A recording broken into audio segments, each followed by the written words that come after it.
ఒకటే బాగా గుర్తుపెట్టుకోండి, వాళ్ళు ఎవరైనా కానీ మన దగ్గరకు వచ్చి లేని కాని మాటలు చెప్పడం మాటలు ఎవరి గురించి చెబుతున్నాడు అంటే, ఒకటి అసూయతోనని చెప్పాలి, రెండు అధికారం కోసమైనా చెప్పాలి, గర్వంతోనని చెప్పాలి, అపార్థం చేసుకుని చెప్పాలి. అందుకే తొందరపడి ఎవరు ఏది చెప్పినా నమ్మొద్దు. చరిత్రలో తప్పు చేసి పాడైపోయిన వారి కంటే చెప్పుడు మాటలు విని పాడైపోయిన వారి సంఖ్య చరిత్రలో ఎక్కువ.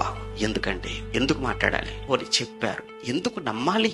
నీ కాపరి పైన, సేవకుడి పైన, లేదా భార్య పైన, భర్త వ్యక్తిత్వం పైన, భార్య వ్యక్తిత్వం పైన నమ్మకం ఉన్నప్పుడు ఎవరైనా ఏదైనా మన దగ్గరకు వచ్చి మాట్లాడుతున్నప్పుడు షటా, నా భార్య గురించి మాట్లాడే అధికారం నీకు లేదురా.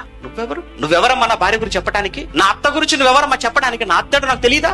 ఒకవేళ ఏదో కోపంతో ఆవిడ అన్నది, మళ్ళా తర్వాత తిరిగి కలిసిపోతాం. కోడల కోసం ఎవరైనా మాట్లాడుతున్నప్పుడు అంతే మాట్లాడాలి. అత్త కూడా నిజంగా మీకు నమ్మకం ఉన్నప్పుడు, వారి వ్యక్తిత్వం మీద మీకు నమ్మకం ఉన్నప్పుడు ఎవరైనా తప్పుగా మాట్లాడితే ఎందుకంటే మనం సహిస్తాం. ఇంక విషయం చెప్పంటారా, తప్పుడు మాటలను మనం వింటున్నప్పుడు, చెప్పుడు మాటలను మనం అలానే విని ఊకొడుతున్నాము అని అంటే వారు చెబుతున్న చెప్పుడు మాటలను మనము కూడా అంగీకరించిన వాళ్ళం అవుతాం. అవునో కాదు మీరు ఆలోచించుకుని ఒక్కసారి ప్రాక్టికల్ గా. అంటే ప్రోత్సహించటం, వాడు విన్నాడు కదా అని చెప్పి ఇదే మాటలు మరొకరి దగ్గరికి వెళ్ళిపోతాడు, అక్కడ విన్నారు కదా అని చెప్పి మరొకరి దగ్గరికి వెళ్ళిపోతాడు.